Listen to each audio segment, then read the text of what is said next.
na. Kain na. Una po natin is herb garden. Alam niyo po napakaganda ng weather. Ay, maganda po ngayon. Kahit sa Fuji po. Kahit sa Fuji ngayon.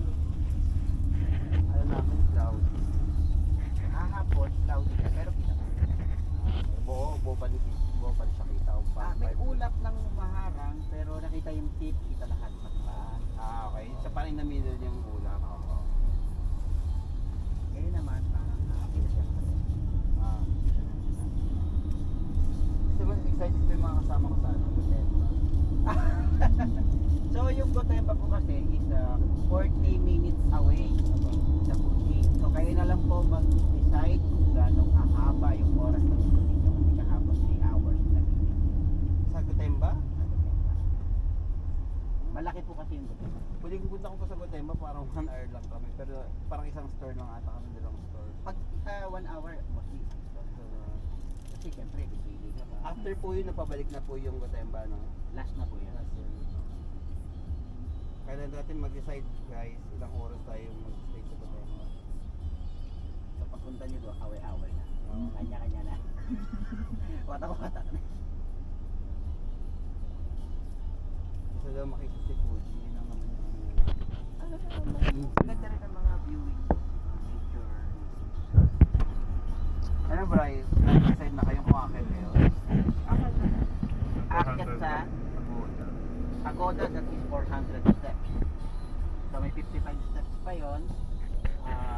Approximately 2 hours. 2 hours? 2 hours. 2 hours mag-stay po doon. Kasi bibila pa kayo sa taas. Bibila sa taas. Sa picture, okay. Kaya sa amin, hindi namin na-advise yung Pagoda. Kasi nabibitin sila sa ibang pasyanan. So sa amin, pinapalitan namin ng herb garden. So yun, maganda doon. Maganda yung viewing kay Mount Fuji. May reflection ng water. Nakita mo ba? So ito, hindi to popular sa social media. Secret place lang. Hindi namin to pinapasikat para ganun po. Ito. Reflection kay Mount Fuji. So herb garden yan. Maraming amazing na mga herbs. Ito. Kung gusto niyo po, ipapalit natin kay Joy. Hey guys. So dito Pagoda, herb garden. Wala sumasagot. Gusto niyo na pagoda? Hindi, kung hindi yung papanik, sayang, ano din, yung oras din natin. So mag-herb na lang. Yan na lang daw. Pero pag gusto niyo na exercise talaga, pwede naman sa Pagoda. Yung mga malalakas pa. Yung mostly kasi yung mga bagong dating. Ano pa, malalakas pa eh.